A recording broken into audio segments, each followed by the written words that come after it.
Hi ಎಲ್ರಿಗೂ ನಮಸ್ಕಾರ. Welcome to my mini blog. ಸ್ವಲ್ಪ ಸಿಟಿನಲ್ಲಿ ಕೆಲಸ ಇದೆ ಅಂದ್ಬಿಟ್ಟು ಲಾಲ್ಬಾಗ್ ಸೈಡ್ ಹೋಗ್ತಾ ಇದೀವಿ. ದುವಿಗೆ ಸ್ಕೂಲ್ಗೆ ಚಕ್ಕರ್ ಹಾಕ್ಸಿ ಕರ್ಕೊಂಡು ಹೋಗ್ತಾ ಇದೀವಿ. ಸೊ ನಮ್ಮ ಕೆಲಸ ಎಲ್ಲ ಆಗೋದು ಲೇಟ್ ಆಗುತ್ತಲ್ಲ ಅಂದ್ಬಿಟ್ಟು ನನ್ನ ತಮ್ಮನಲ್ಲಿ ಬರಕ್ಕೆ ಹೇಳಿದ್ವಿ ದುವಿಗ್ನ ಅವ್ರ ಮನೆ ಕರ್ಕೊಂಡು ಹೋಗೋದಕ್ಕೆ. ಅಲ್ಲಿಂದ ಸ್ವಲ್ಪ ಹತ್ರದಲ್ಲಿತ್ತು ಅವ್ರ ಮನೆ. ಸೊ ಹಾಗಾಗಿ ಬೆಂಗಳೂರು ವೆದರ್ ಎಷ್ಟು ಚೆನ್ನಾಗಿದೆ ಕೂಲಾಗಿ. ಬಟ್ ಇವನೇನಪ್ಪ ಅಂತಂದ್ರೆ ಮನೆಗೆ ಹೋಗಿ ನಂಗೆ ತುಂಬಾ ಶೆಕೆ ಮಮ್ಮ ಅಂದ್ಬಿಟ್ಟು ಡ್ರೆಸ್ ಎಲ್ಲ ಬಿಚ್ಬಿಟ್ಟು ಊಟ ಮಾಡ್ಕೊಂಡು ಕೂತಿದ್ದ, ಲ್ಯಾಪ್ಟಾಪ್ ನೋಡ್ಕೊಂಡು ತಿಂತಾ ಇದ್ದ ಅಂದ್ಬಿಟ್ಟು ನಂಗೆ ವಿಡಿಯೋನ ಕಳಿಸಿದ. ಅಲ್ಲಿಂದ ನಾವು ಕೆಲಸ ಎಲ್ಲ ಮುಗಿಸ್ಕೊಂಡು ದುವಿಗ್ನ ಪಿಕ್ ಮಾಡ್ಕೊಂಡು ನಮ್ಮ ಮನೆಗೆ ಹೋಗ್ಬೇಕಿತ್ತು ಅಪ್ಪನ ಸ್ಕೂಲಿಂದ ಕರ್ಕೊಂಬರೋದಕ್ಕೆ. ಸೊ ಅವನಿಗೆ ಹಾಗಾಗಿ ಬಿರಿಯಾನಿನ ತಗೊಂಡು ಸೀದಾ ಇವಾಗ ನನ್ನ ತಮ್ಮನ ಮನೆಗೆ ಹೋಗ್ತಾ ಇದೀವಿ.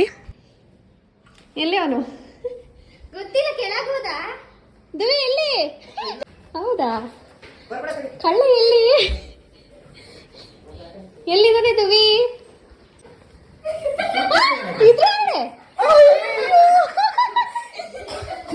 ಮನೆಯೆಲ್ಲ ಹುಡುಕಿದ್ವಿ, ಸಿಗ್ಲಿಲ್ಲ. ಆಮೇಲೆ ನೋಡಿದ್ರೆ ಸುಟ್ಕೇಸ್ ಒಳಗಡೆ ತಲೆಮ್ನ ಇಟ್ಕೊಂಡು ಬಚ್ಚಿಟ್ಕೊಂಡಿದ್ದ.